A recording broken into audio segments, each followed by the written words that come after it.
జై కొమరాంబే, జై కొమరాంబే, ఆదివాసీల ఐక్యత, ఆదివాసీల ఐక్యత. ఈరోజు 85వ కొమరంభీం వర్ధంతి సందర్భంగా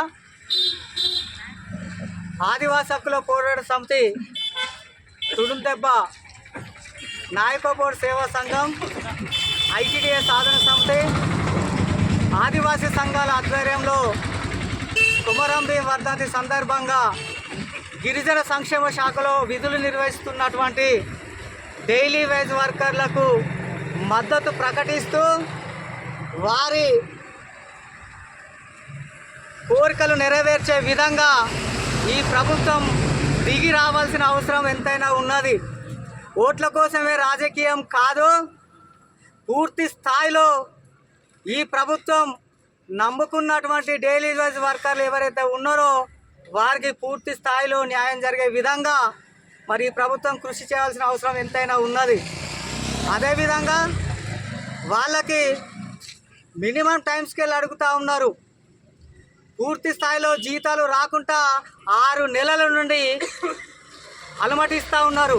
కడుపు కోత అంటే ఏంటిదో రేవంత్ రెడ్డికి తెలుసు, మంత్రులకు తెలుసు, ప్రభుత్వానికి తెలుసు, అధికారులకు కూడా తెలుసు.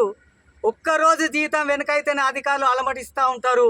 అట్లాంటి మా గిరిజన సంక్షేమ శాఖలో విధులు నిర్వహిస్తున్నటువంటి డైలీ వేజ్ వర్కర్లకు జీతాలు రాకుంటే ఎంత తపన పడతారో మీరు మానసికంగా ఆలోచన చేయాల్సిన అవసరం ఎంతైనా ఉన్నది. కాబట్టి మేము ప్రభుత్వాన్ని విమర్శించడం లేదు, అధికారులను విమర్శించడం లేదు, రిక్వెస్ట్ చేస్తూ ఉన్నాం. ఇక్కడ ఆదివాసీ సంఘాల ఆధ్వర్యంలో మరి మేము మద్దతు ఇస్తూ ఉన్నాం.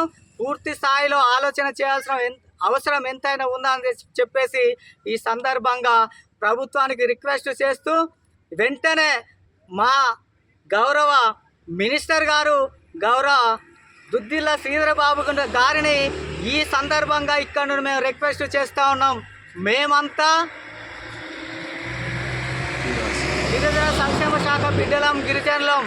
మీరు మా ఓట్లు కావాలనుకుంటారా వద్దా అదొకటి ఫైనల్ చేసుకోండి. అదేవిధంగా ఇంకొకటి ఏంది అని అంటే ఏ ప్రాంతంలో కానీ అందరూ ఉద్యమం ద్వారాగానే అన్ని సమస్యలు పరిష్కారం అయితే అనే దిశగా ఆలోచన చేస్తారు. కాబట్టి ఈ ప్రాంతంలో మరి వాళ్లకు మద్దతునిస్తూ మీరు పూర్తి స్థాయిలో మా వర్కర్లకు న్యాయం చేస్తారనే నమ్మకంతో మేము అడుగుతున్నాము. ఇది రిక్వెస్ట్ మాత్రమే.